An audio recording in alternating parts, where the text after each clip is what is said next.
टरक के डाई बराबा के छाउड़ी चलती हलसीना माँ के दान चलती हलसीना माँ के दान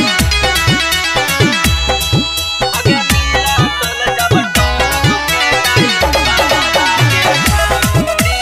चलती हलसीना माँ के दान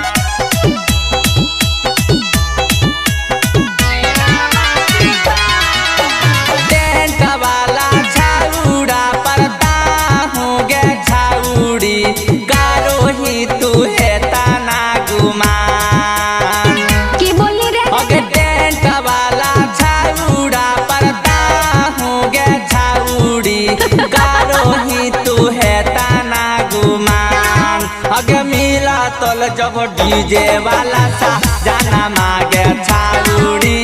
चलती हलसीना माँ के दान अगे मिला तो जब ऑर्केस्ट्रा वाला सा जाना मागे छाउड़ी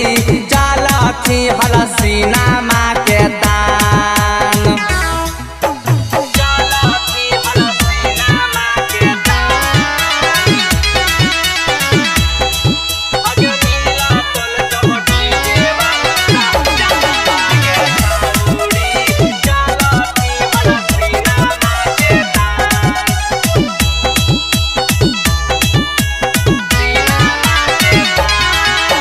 सौरभ सुदामा परता हूँ गे छाउड़ी कारो ही तू है तना गुमान सकलवा देखनी है सौरभ सुदामा परता हूँ गे छाउड़ी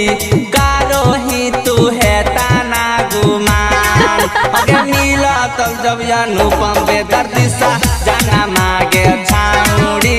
चलती हलसीना माँ के दान अगे मिला तब जब प्रदीप परदेसी सा जाना मागे छाउड़ी चलती हलसीना माँ के दान चलती हलसीना माँ के दान अगे मिला तब जाना मागे छाउड़ी चलती हलसीना माँ के दान शिवांगी रिकॉर्डिंग स्टूडियो राजगीर टोटो के डाई बराबा परता हूँ गे छाउड़ी